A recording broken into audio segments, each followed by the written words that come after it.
प्रदेश कांग्रेस के पूर्व अध्यक्ष अरुण यादव का दर्द फिर छलका है। अरुण यादव ने चुनावी सभा में कहा कि मैं हर बार फसल उगाता हूं और काट कोई और ले जाता है। 2018 में भी यही हुआ था। उनका इशारा साफ था कि वो लगातार प्रदेश नेतृत्व और पार्टी के उम्रदराज नेताओं पर सवाल उठा रहे हैं, उन पर इशारों ही इशारों में हमले भी कर रहे हैं। देखिए ये रिपोर्ट।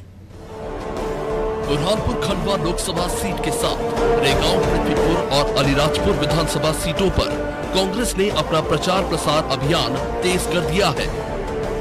मध्य प्रदेश कांग्रेस ने भी ट्वीट कर सभी सीटों पर जीत का दावा कर दिया। अरुण यादव समेत प्रदेश कांग्रेस के सभी दिग्गज जमीन पर उतरकर अपने प्रत्याशी के लिए वोट मांग रहे हैं।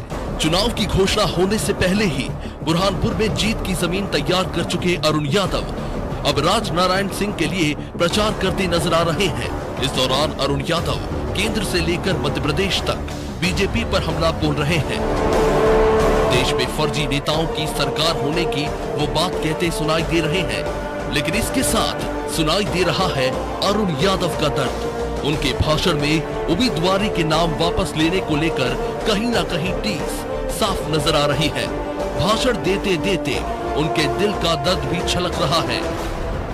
अरुण यादव ने कहा कि दिल्ली में सोनिया गांधी को चिट्ठी लिखकर उन्होंने खंडवा बुरहानपुर लोकसभा उपचुनाव नहीं लड़ने की इच्छा जताई। साथ ही अरुण यादव ने बिना किसी का नाम लिए ही पार्टी के वरिष्ठ नेताओं पर तंज कसा और कहा कि मैं फसल उगाता हूं और किसी और को दे देता हूं। साल 2018 में भी ऐसा ही हुआ। मैंने फसल उगाई और मुझसे कहा तुम्हारी फसल दे दो और मैंने दे दिया। मुझे हर बार पार्टी जो निर्देश देती मैं करता हूँ।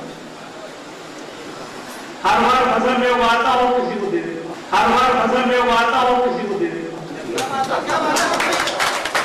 18 में भी ऐसे ही हुआ। उसने कहा तुम्हारी फसल दे दो, हाउस ऑफ ले लो, फिर उगा देंगे। अरुण यादव के दर्द और कांग्रेस के ट्वीट पर बीजेपी चुटकी लेती नजर आ रही है। बीजेपी नेता अरुण यादव के बहाने जहां कमलनाथ और राष्ट्रीय कांग्रेस पर हमलावर है, तो दूसरी तरफ कांग्रेस की जीत वाले ट्वीट पर तंज भी कस रहे हैं। बीजेपी नेताओं का कहना है कि कांग्रेस ने 28 सीटों पर होने वाले उपचुनाव में भी जीत का दावा किया था और कमलनाथ के वापसी की बात कही थी। कमलनाथ की वापसी तो नहीं हुई, वो अब मध्य प्रदेश में भी कम ही दिखाई देते हैं। अरुण यादव जी पहले बोलते नजर आए कि अपने पारिवारिक कारणों से मैं चुनाव नहीं लड़ रहा हूं। अब जो सभाओं में जा रहे हैं वो अपनी कुंठा, अपने मन की टीस बाहर निकाल रहे हैं और कह रहे हैं कि मैंने तो फसल बोई थी, काट कोई और रहा है। राजनीति का शिकार हुए हैं अरुण यादव जी। जिस दिन दिग्विजय सिंह जी ने शुभकामनाएं उनको दी थी कि अरुण शुभकामनाएं अरुण, उसी दिन वो राजनीति का शिकार हो गए थे। कांग्रेस में हताशा निराशा का माहौल है। अगर इस चुनाव में हताशा निराशा का माहौल नहीं होता तो कमलनाथ जी मैदान में होते बनिस्बत दिल्ली के।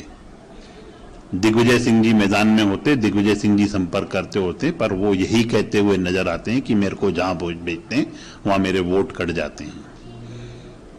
अरुण यादव जी देखिए, आप टीस निकाल रहे हैं अपनी। अजय सिंह राहुल भैया हमेशा से सीख देते हुए नजर आ रहे हैं। सुरेश पचौरी जी घर बैठे हैं। तो ये कांग्रेस की अंतरकलह है। दावे उनके दूसरे हो सकते हैं और जो यथार्थ है वो पूरी प्रदेश की जनता देख रही है। राजनीतिक घराने से ताल्लुक रखने वाले अरुण यादव को टिकट न मिलना कहीं न कहीं अपने आप में सवाल खड़े कर रहा है, क्योंकि उन्होंने बीते कई सालों से खंडवा बुरहानपुर लोकसभा सीट पर मेहनत की है और सांसद भी रह चुके हैं। लेकिन सवाल यही है कि आखिर किसकी वजह से अरुण यादव का टिकट काटा गया?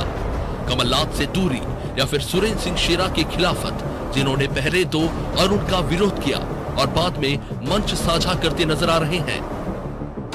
बहरहाल ये देखना होगा कि अरुण का ये दर्द और कितने दिनों और कितनी सभाओं में नजर आता है और कहीं ये दर्द बगावत में ना बदल जाए। ब्यूरो रिपोर्ट, अनादि टीवी।